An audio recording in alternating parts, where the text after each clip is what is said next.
Welcome to the Eyes Up Mindset podcast, where we explore what it means to grow daily and find our best in every aspect of life.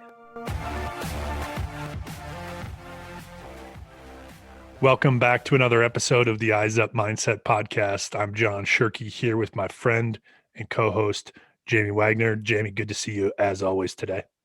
You as well, man. Sporting new digs here. We're trying to figure out some merch for all the people clamoring for it out there. Live Eyes Up on the sweatshirt. I love it. It's great to see you. I feel like we're both really busy and we don't connect nearly as often as we have in the past, or as we should even. How you been, man? Pretty good. I love that you connected. You brought forward the new gear. It is coming. I think we've told a few people about it, and like you said, I don't know about clamoring, but I think there's certainly some people out there looking forward to it.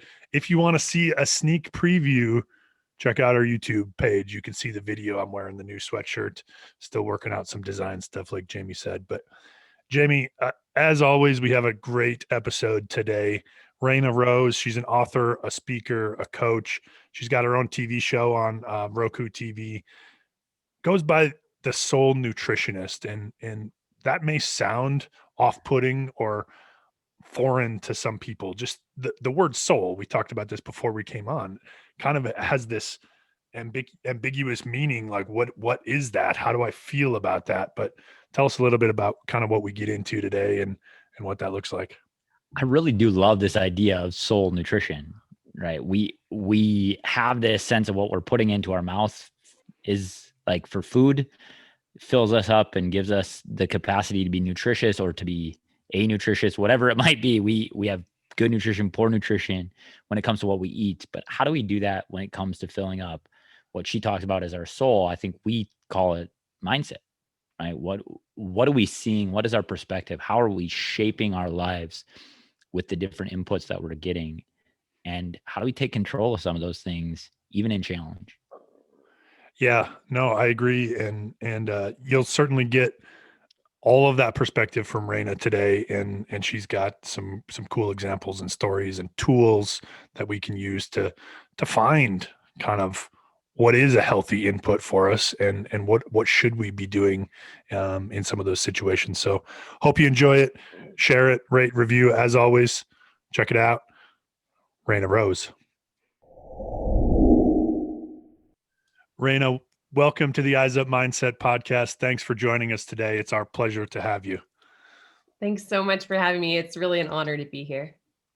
So you describe yourself as the soul nutritionist, which could mean a lot of different things. So tell us a little bit about kind of how you came to that and what exactly that is that you do.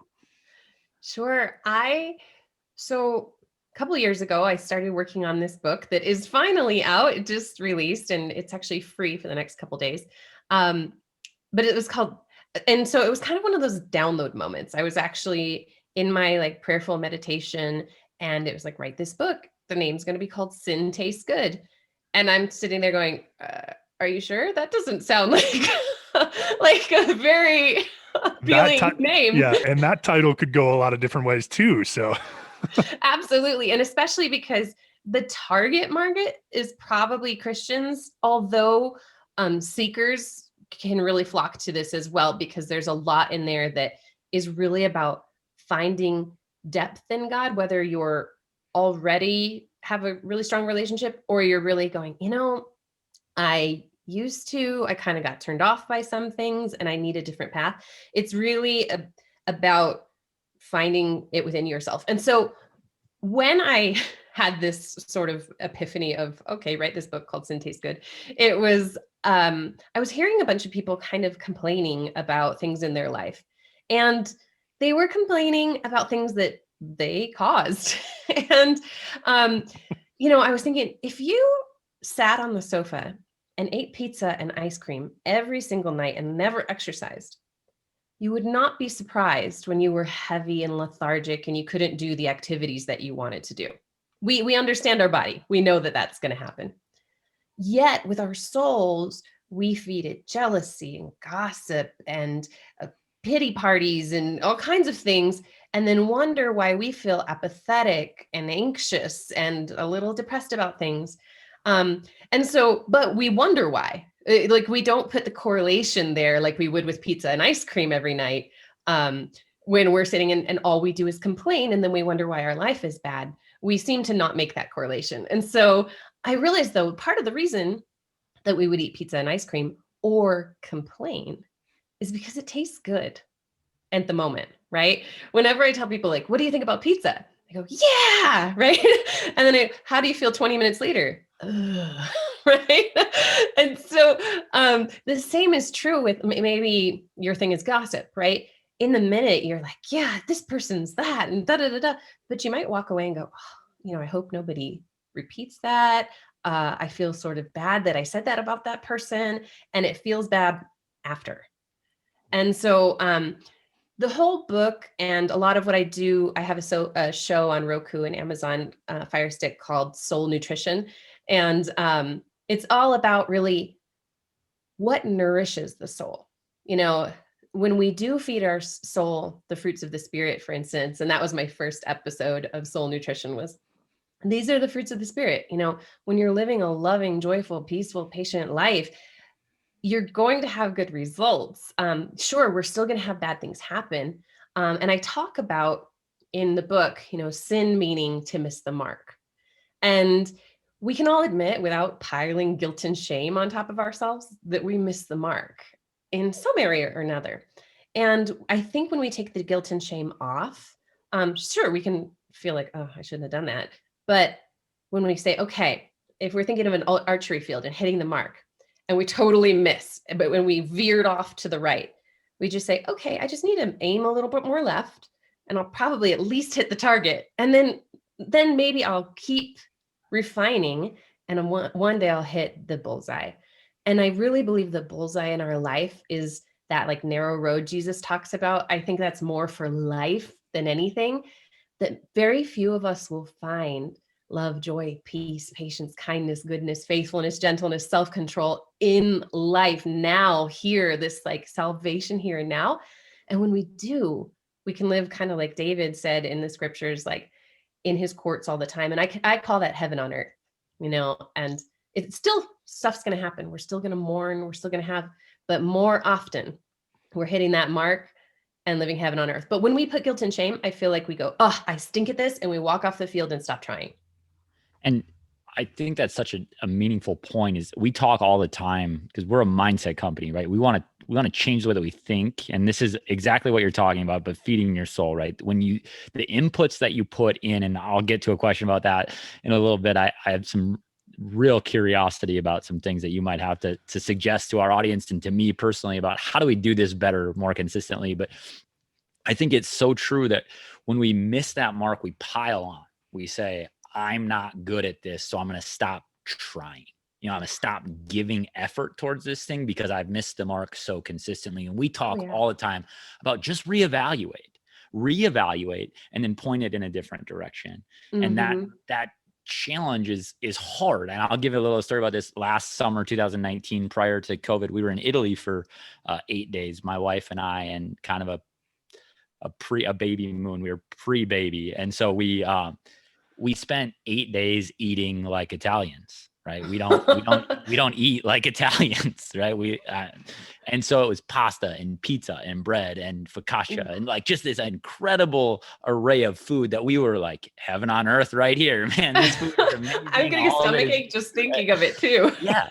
And then, after 3 or 4 or 5 days, you're like, I feel miserable. And like, I'm just heavy. And I mean, we were hiking and we were out on the water and doing some really cool things also.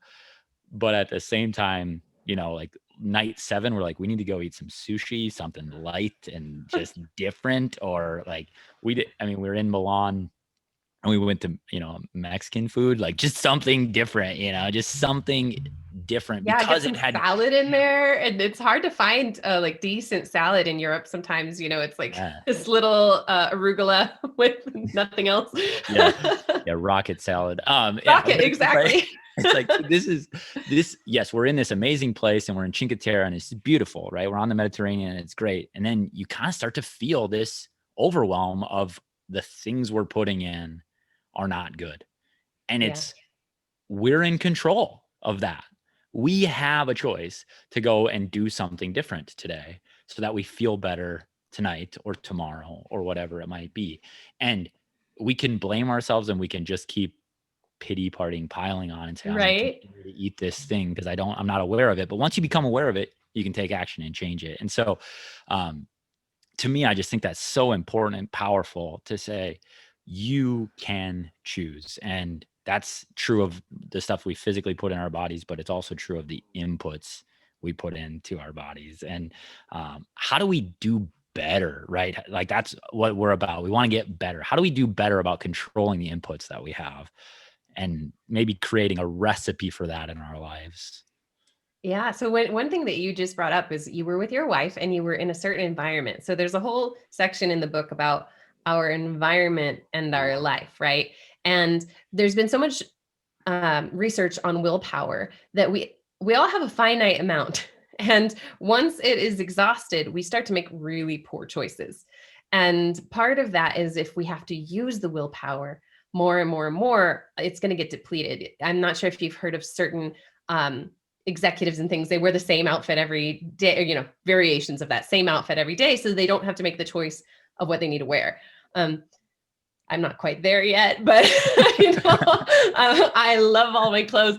However, to make good choices, you want to put yourself in a good environment. So of course, if you're on a baby moon in Italy, making great food choices is maybe not going to happen. And to be walking aware of that. But the other thing is who you spend time with. And you and your wife are obviously both conscious enough to say, you know what, we feel heavy. We want to go get some food that isn't so carb laden, and we're gonna hike and do active things while we're eating all of this food.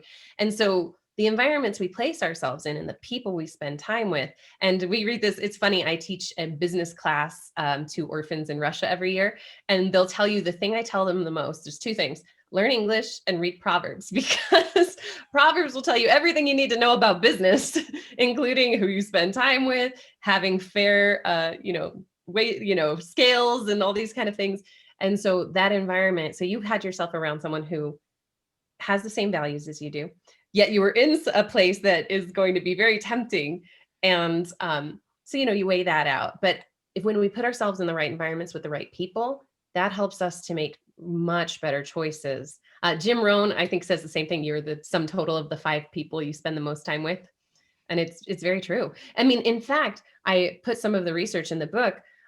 We are the weight of our 5 friends collectively, the income of our 5 top friends collectively. Just about everything we can say. Who do you spend the top 5 people?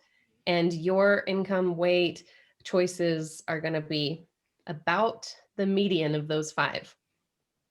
So what happens when we Jamie, find ourselves in this world right now where we can't control the circumstance? We can't control some of the stuff going on outside of our lives. The environment is dictated to us in some degree. How do we take control?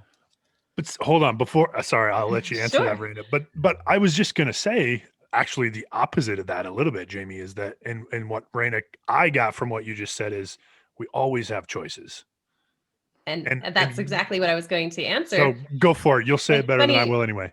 So I was talking with a friend on his show the other day about, everything that's going on right now. And what my book is mostly about really is connecting with God, self, and others. Really connection, because that's what we crave as humans, is connection. Everything we do is to be connected.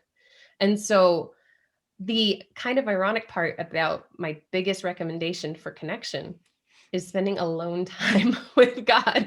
And so in silence, and when we look at the research of what silence does on the brain and how it actually grows parts of our brains that make us more peaceful and less anxious, when we go into silence, and the way I recommend people to do this, and again, we can't maybe leave our immediate environment right now.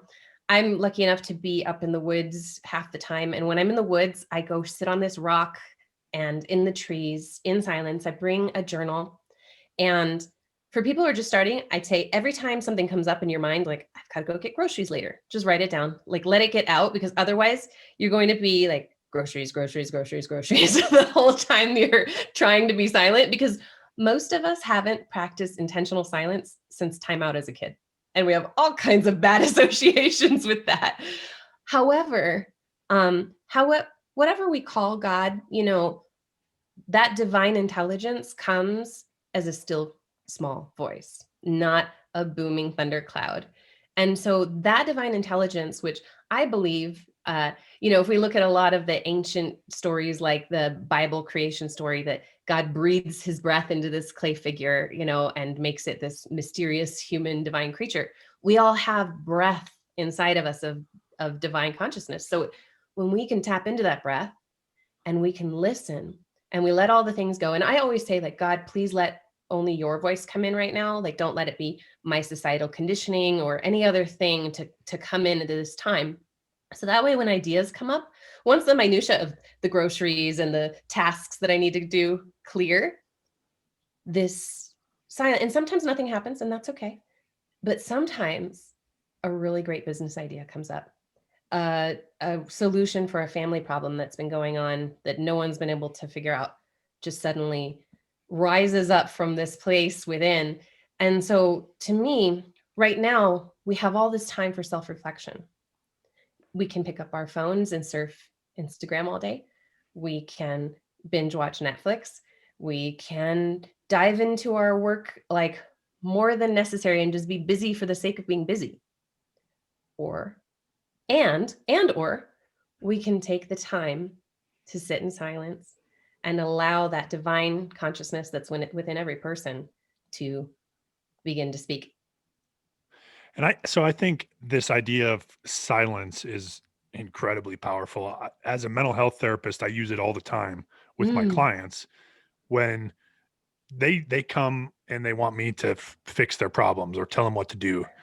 And I tell them, like, that's not my role. And especially with kids, but it's like, if I just sit in silence after I ask a question and I don't rescue them in some Mm-hmm. way, the thought, the communication is going to come.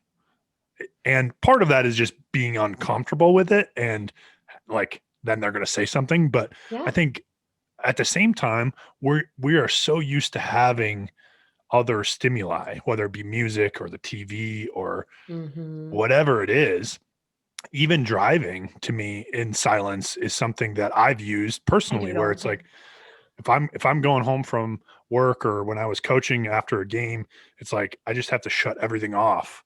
And then it's amazing what you start to feel and think, and the things that you get to kind of wrestle with in that time. And I guess for me, the point I wanted to make is it doesn't always have to be go and sit on a rock, Yeah. right? It can be driving. It could be going for a walk, but without your headphones, or Uh-huh. whatever it is. But it's get alone without some of that external noise. I used to do some semi-professional music, and my best songs would come when I was just driving with silence.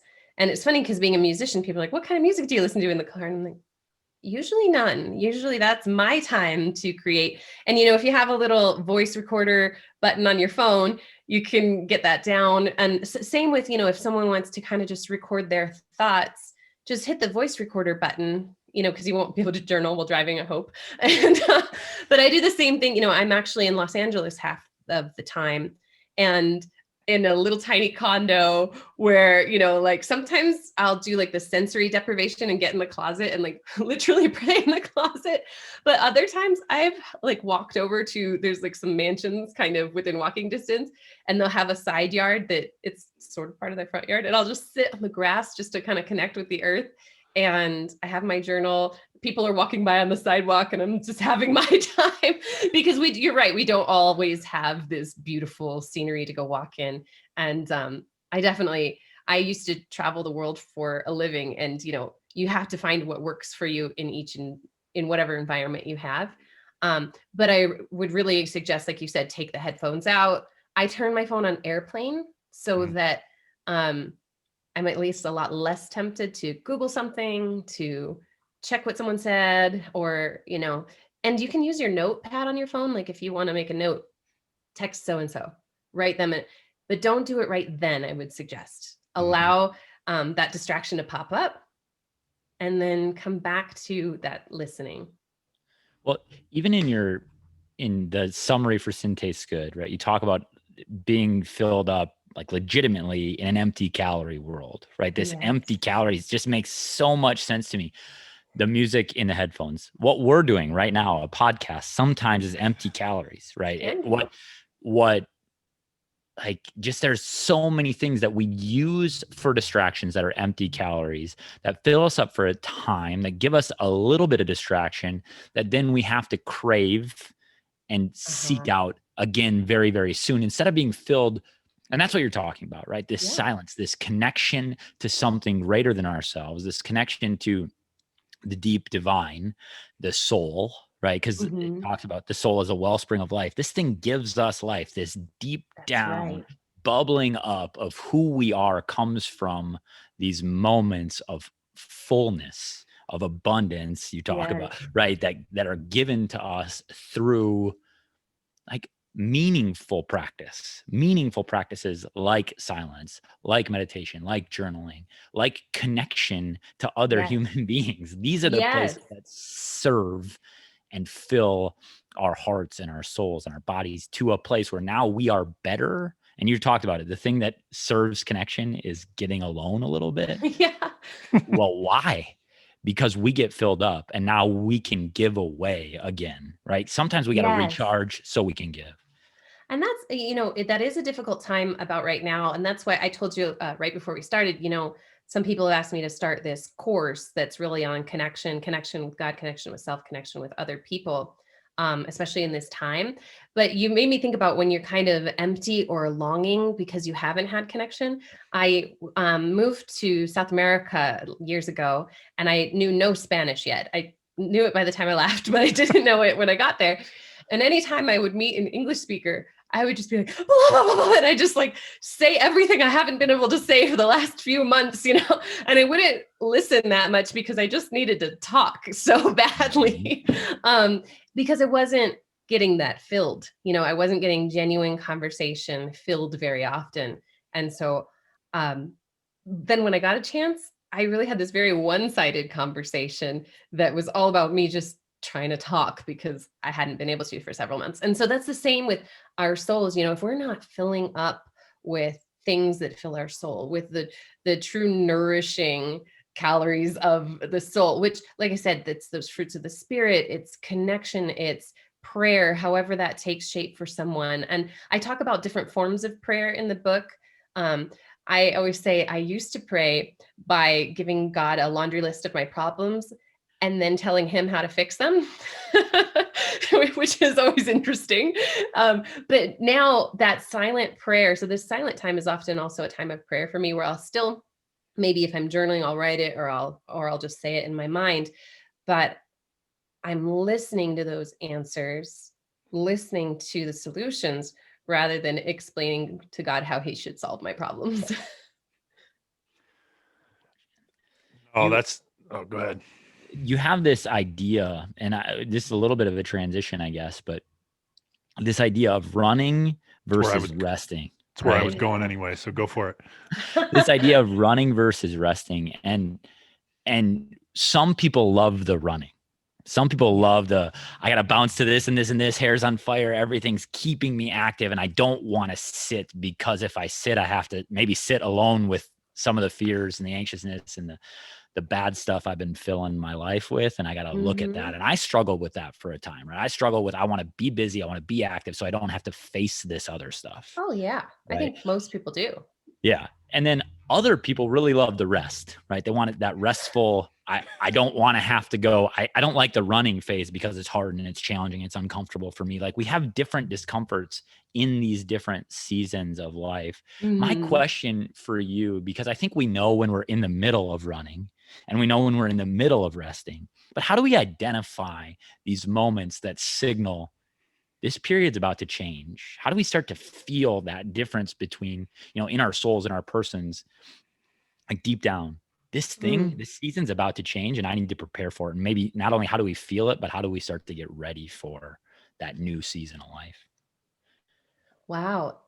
I think that takes a lot of practice and maturity, and that definitely the silent listening is help for that. So when I first started practicing hot yoga, I would go to like hot yoga class. And at first I just thought like, oh, this is a great exercise. But, when they would tell you dedicate your practice, I would always dedicate it to God in some way, and so, but I would notice in yoga, because it was my first touch of like what meditation kind of looked like, even though it was a moving meditation, I would notice that there were certain poses I could hold that were balancing poses almost all the time. But when my life began to get out of balance, I would start falling out of those poses that I didn't normally fall out of. And I'll tell you this story. So I was really smart and got married at 20. Not so smart.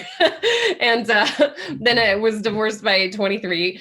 And I remember my dog had had 9 puppies in a 2-bedroom condo. We were getting a divorce. A grandma had died. A whole bunch of things had happened at once. And my hair was falling out. My skin was breaking out. And I went to the doctor and they said, "Are you stressed?" And I said, "No."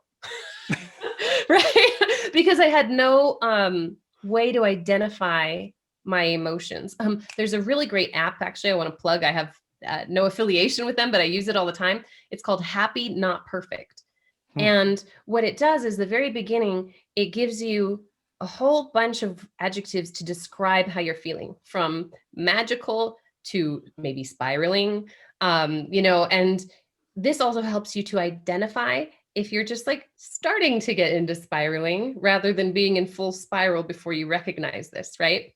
And so you choose from this 3-page list of ways that you could be feeling. And I'm sure, John, that you've probably used this in your practice, where just getting people to identify what they're feeling, because most people, and I would say especially men, you're allowed to feel happy or angry, right? You're not really in our culture allowed to feel this spectrum of emotion between happy and angry. So sad turns to angry, fear turns to angry, frustration, it's all angry, right? So if you're able to go and identify, I'm actually feeling a bit fearful right now. I'm feeling a little insecure. I'm feeling, all this spectrum of emotion between happy and angry. It helps you to identify when you're starting to go to these different parts of the spectrum. And this can also help us with the running and resting phases. So that app is super helpful. It also takes you through some breathing exercises. You can extend how long you go through the meditation breathing time. And there's different journaling and stuff all within that little app. So completely recommend that. And then also, as we get more conscious, so as we begin to identify what we're feeling, where we're going, and we're praying, however that looks for an individual, you're going to start to notice. And I was telling you too before the show, I am doing this book thing. I feel that God put this on my heart years ago and has been developing it throughout about 3 years now. It's finally out. And the problem is 2% of authors or less actually make any money off of writing books, and so I quit. I ended my aviation job about 1.5 years ago. I had saved quite a lot of money, so I knew I would be fine for several years, but it's still like starting to wane down, and I'm like, okay, God, I think I'll just step back into aviation for a while. I'll do this on the side. And I was in this practice called Lectio Divina, which is a prayerful reading of scripture. And we were actually reading in Matthew. And in Matthew, though, it was that verse about no Jonah, like you seek a Jonah or something like that. I can't think of the exact verse anymore. But I felt very strongly on my heart, like, you go do the book I called you to do and bring this to as many people as you can, or you're going to end up in the belly of a whale. And all these aviation doors will keep shutting on you until you've done the thing that I called you to do. And so that was something where like, I wanted to go back into this safe, profitable industry. And I may at some point, and that's not closed, but I am called to go do this other thing in this running phase. So I've been a little bit in resting for a while as this book has been in development, the editing stages. I still started a TV show and a summit and all these other things. It's funny. I'm like, I'm resting. I'm doing like 2 TV shows and a summit. So what were you going to say, John? No, it just looks differently for everybody though, right? It does. the running and the resting is a spectrum for everybody, because your Mhm. resting might be start a TV show, write another book, do all these things. And then the running, I can't imagine what that is for you, because for me, that is like terrifying if that's the rest version, but you have to know what it is for you. Right. But John, for you, resting sometimes is refinishing a bathroom, like, you Totally. know, like that's restful for you, and it might not be for, you know, and that's just something Totally. I know because we're close, but like that is different and unique to each person. And I don't know, Reina, I can't imagine, maybe you want to refinish a bathroom, that would be great, but like that That would demo not be phase, resting for me. yeah, like it's high stress for me too, right? You know, Yeah. and I've redone it in 2 entire condos before. So like yeah, the idea of refinishing stuff is like, whew, that's not yeah, rest. I stressful. think I think the other thing that you touched on is this concept of just listening to what you're supposed to be doing. We were just Yes. this last weekend, we took a hot air balloon ride in the mountains, and the pilot, actually, he said, he was telling us how it works and kind of how he navigates, how he steers, those sorts of things. But ultimately, he said, you go where the wind takes you, because Mm. there's only so much that you can control. Uh-huh. And then he also said, if you want to hear God laugh, tell him your plans, That's right? right. Like, and he was using that in terms of the balloon, like, well, yeah, we might want to go to this certain place, but on this day it might not be even possible, because we can't climb to the right elevation, we can't get there, or whatever, the wind is wrong. And it's a little bit interesting. I'd never, this first time in a hot air balloon, but they basically just go and then they land wherever they have to, in some regards, like they find a place that's safe to land. And Yeah. then they talk to the homeowner, and they're like, hey, can we land in your backyard? And they, most of the time, people are like, yeah, that's cool. That but would be cool. I want to. but that, just that concept of, allowing the circumstances, but you can't get to that unless you are practicing some of these things, where you acknowledge that you have choices, that you engage in that kind of intentional silence that you talked about before. And then that's when you start to feel, okay, what is it for me that I'm supposed to be doing? For you right now, it's writing the book, right? For other Yeah, or people, promoting it finally. or promoting Yeah, it. Yeah, You've already I'm written glad it. you touched on that, because one thing that I did change just a little bit in the book, but the main thing about the book is, if you like boxed up answers that have a nice little bow on them and this is what you should do, this is not the book for you. Because as you said, it's different for everyone. I cannot say that your rest needs to look like this. I can suggest some ways to find what your rest needs to look like and what your running needs to look like. But ultimately, at the end of every section, actually, there's a section called Food for Thought. And it's simply questions to ask yourself so that you start coming up with the answers. And just like you said, John, in your practice, you're not supposed to answer these things for people. And another thing I just want to touch on, I think, Jamie, you had mentioned it, is that, when you haven't gone deep into this stuff before and suddenly you're exploring it, sometimes, and everything in here is related to either food or exercise. I started out life as a personal trainer and a Pilates instructor for like 11 years. So I always go back to that. And so I have a section called Soul Trainer. And the thing is, if we have stuffed our emotions for 30, 40, 50 years, if we have had to stay on the top of positivity and not ever go below the surface because it's just too scary, well, exploring these emotions may be even dangerous for us. And this is where we need to seek a professional who can help us really open Pandora's box safely and then put it back in, shut before we leave the session. Because, if we've just had some traumas that we've just never dealt with and they've sat there for decades, there's all kinds of things that these are really great practices.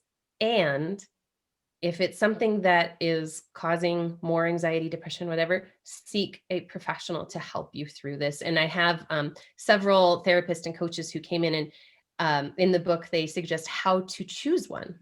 Mm. And I talk about my experiences of choosing professionals to help along the way too, because even a mentor, even a really good friend, and those are great people, and it talks about connecting with those people too. Sometimes they don't have the tools that you're going to need to safely open that box. And we deal with sports a lot, and we work with teams and these sort of things. And the same thing is true. We seek coaches that are beyond our experience level, that That's are right. beyond our skill level, to lead us through the next step. And sometimes, right, a peer is where we are currently. They're not at that next level. And so by all means, seek help. We had we had a physician on one of our first episodes, and he just said, my friend is not my therapist. My wife is not my therapist. Like, if No. we need help, go get help. It takes courage, but it's going to right the ship for you longer term, because they know how. And like, having those tools available that you put in the book is just huge. And you said you're doing a promotion with the course before we got on. You want to explain that Oh, promotion and how sure. people might access that I want to course? touch on that one more thing, just going back to the physical too. Like, if we had a knee surgery recently, or like a really traumatic knee problem, you need to go to a physical therapist. Like, a trainer's good for when you want to like build your strength, but if you just had a really bad injury, you need to go to a very specific person. And that's where in the book it talks about, like, a mentor might be okay here, and a therapist or really trained coach might be really necessary here. So, Leah, let me talk about the course too. So some people, when finishing the book, they're like, this is so amazing. And now, especially because, like I said, I don't give you any answers. You really have to start opening that box and seeking the answers yourself. And so this is not therapy. It is more of a coaching 3-week course that you'll do alongside other people, because it's all about connection. And the first week, I'll tell you about the promotion for that in a second. So the first week is all about connecting with your source and really getting present. So we'll do exercises, and it's just short little things every day, like a 10 to 15 minutes exercise. And then we meet as a group once a week, and on Zoom.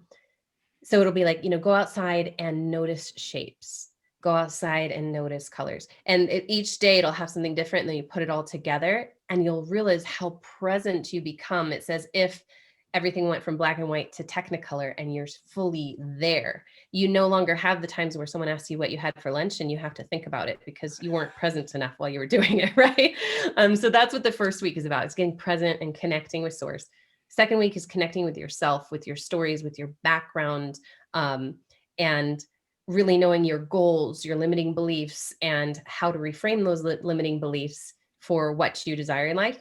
And then the third week is all about connecting with other people. So we go into exercises of empathy and really seeing things from another person's perspective. We start with people like in our outside group, like the opposite political group as you, or something like that, right? And then we get a little bit more into your spouse or your sibling, someone that's really close to you and you maybe have a disagreement. So getting those relationships to be more peaceful and understanding. And, when you can see something from someone else's perspective, you're a lot less likely to just be like, you're wrong, right? Because that never, ever wins someone to your side of the perspective anyway. And I heard a really amazing couple one time say that they never compromise. What they do is they believe that the other person is the most intelligent human being they've ever met. And if they have a different idea from them, they get really curious about why you have this idea. And the other person gets really curious about why they have that idea. And they almost never go with one of the people's idea, but they come up with something much better out of their curiosity. And so that's the course. And so I have a little promotion going on all the social medias. It's Instagram. I'm the Soul Nutritionist with the little underscores. I think it's just Reina Rose, and Reina Rose, the Soul Nutritionist, on Facebook. But if you take a selfie with your downloaded book, and right now it's free. After Wednesday, it ends up being like $3.69. So it's still really cheap for the download. And if you just take a selfie with your downloaded copy, or if you decide to get the hardcover, and then you tag myself and 3 friends and a couple of hashtags, you'll be entered to get this course for free. And the course is only $99 for 3 weeks. So it's really affordable. But I want as many people as possible to be able to participate in that. Reina, I love that. I was going to mention this when you were talking about your book, and that this isn't a boxed answers. And I think for us, that so much aligns with our philosophy and our mission of, living eyes up is about, a phrase we use, find your best. But you can replace that best with find your silence, find your mentor, find your help, find your whatever. And that's what, for us, that's what living eyes up is. It's about seeking, it's about the journey, and it's and it is never ending. And That's right. that's the cool part about it, and the scary part all at once. But it's we have the choice to seek that out. So I appreciate your time today. Go check out your book. Sin Tastes Good. Download it, take the picture, tag Reina. Hopefully you'll get into the course. And like I said, thank you for coming on today. Thank you so much for having me. It's been so much fun. Thanks, Reina. Thanks again to Reina for joining us. Go check out her book, Sin Tastes Good. While you're at it, check us out on our social media pages, Instagram, Facebook, Twitter. We're all Eyes Up Mindset. So just go find us. But most importantly for us, again, Jamie, we've talked about this for a few weeks, is share the content that we're putting out. Share it with somebody that you think is going to find value and to grow and to get better from this thing. And do the same yourself. And really, that is the conversation with Reina today, is we understand what it takes physically as athletes, or we understand what it takes financially in business. We understand these things and we know how to do it. We don't always do it well, but we know how. Our job mentally, and what Reina calls our soul, is to fill it up in similar ways with exercise physically, with, profit margins financially, whatever it might be. How do we fill our mindset, our mental game, our souls with the right info, with the right stuff, so that we can grow and get better every single day? And as always, live eyes up.